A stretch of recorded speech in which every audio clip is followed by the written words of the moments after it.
चलो गड़ा सर हिंदी में बोलना पड़ेगा सर ना, सब लोगों के समझ में आना चाहिए कि एक जो मुहिम जो है 2010 में शुरू हुई थी और वो चल के आज जो है आज भी पूरी नहीं हो पाई, वो बड़ा अफसोस का विषय है। लेकिन वो निरंतर सरकार का भी प्रयास है कि जो है वो एक सफलता की ओर आगे बढ़े। इसीलिए इस चकबंदी का नाम जो है स्वैच्छिक चकबंदी दिया गया है कि आप बिना किसानों के इच्छा के जो है ये चकबंदी नहीं होगी। इसीलिए बार बार कभी चकबंदी वाले आए, कभी तहसील से लोग आए, कभी कृषि विभाग से आए, तो सभी लोग जो है इसमें आ रहे हैं। आज इस कार्यक्रम में हमारे मुख्य कृषि अधिकारी श्री यादव जी, हमारे भूमि संरक्षण अधिकारी सतपुली मैडम गोजाल जी, हमारे पूर्व प्रधान श्री वेद प्रकाश जी, वर्तमान प्रधान प्रशासक श्री संजय जी, क्षेत्र पंचायत सदस्य श्रीमती रीना देवी और सभी गांव के वरिष्ठ नागरिक, हमारे चाचा जी और मातर शक्ति।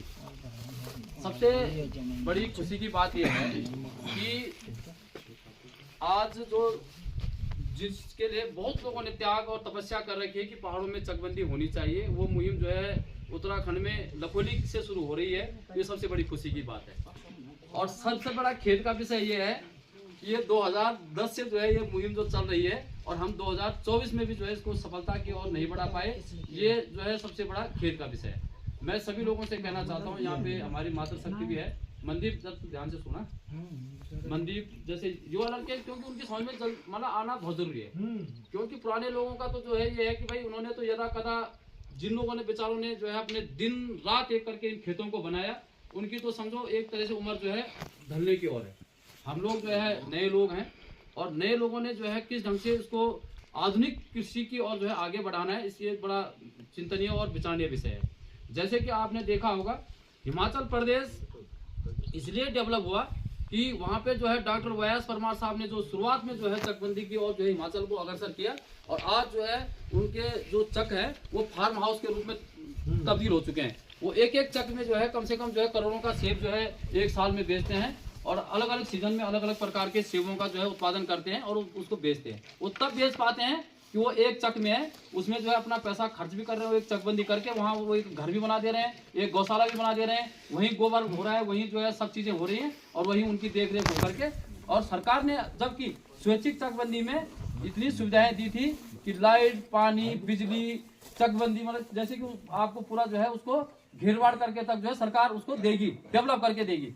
लेकिन उसके बाद भी अगर हम लोगों की ये बातें अगर समझ में नहीं आ रही हैं तो ये बड़ा खेद का विषय है। जबकि मैं बता दूं आपको, यादव जी मुझे वहाँ पे सेड़ियाखाल में मिले, मुझे तो पुराने जानकार, क्योंकि जब ये चकबंदी शुरुआत हुई थी तब हम लोग बहुत सक्रिय थे। आप जो है उस समय भी जो है मुख्य कृषि अधिकारी थे, वेद प्रकाश जी उस समय प्रधान थे। तो कहने का मतलब है वो तो मुझे अचानक मिले, उन्होंने कहा रावत जी चलो।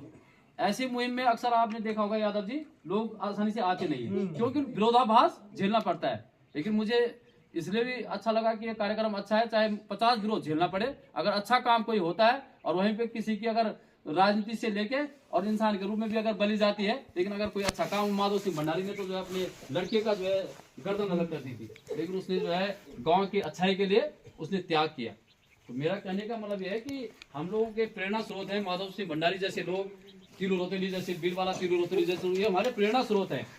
और इसकी प्रेरणा को अगर हम जो है अपने धरातल में नहीं उतार पाते हैं तो ये बहुत ही खेद का विषय है। मैं आप लोगों से विनती करता हूँ, सही मेरे दादी का मायका भी है, इसलिए जो मेरा हमारा लगाव भी रहता है। तो मैं इसलिए आपसे मैं हाथ जोड़ के विनती कर रहा हूँ, इस मुहिम में बहुत अच्छी तरह से समझ लो, नुकसान किसी का नहीं होगा।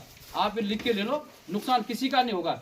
जो आपकी घर की जगह होगी, अगर आपको वो चाहिए होगी तो डिमार्केशन आप कर सकते हैं, उसमें डिमार्केशन करके उसको छेड़ा नहीं जाएगा, कोई दिक्कत नहीं है। इसीलिए इसको स्वैच्छिक चकबंदी का नाम रखा गया।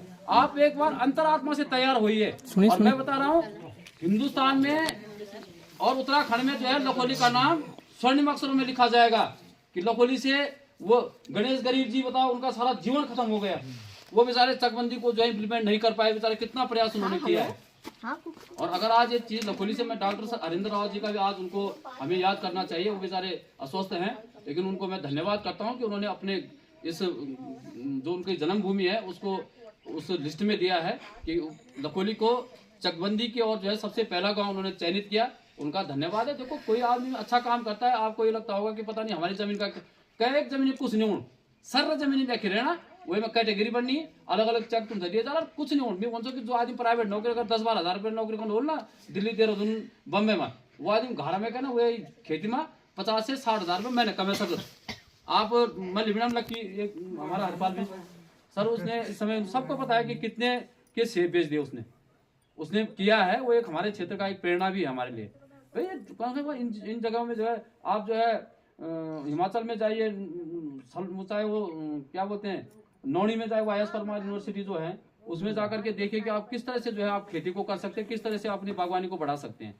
तो ये चीजें जो है, क्योंकि जिस तरह से लगातार जो है सरकारी नौकरियां नहीं मिल रही हैं और प्राइवेट नौकरी से बढ़िया कि जो है नौकर बनने से बढ़िया अगर मालिक बने रहोगे और अपनी खेती में जो है अपनी अच्छी पैदावार करके अपनी नई तकनीकी से जो है अगर आप खेती करोगे, बागवानी करोगे, सब्जी का काम करोगे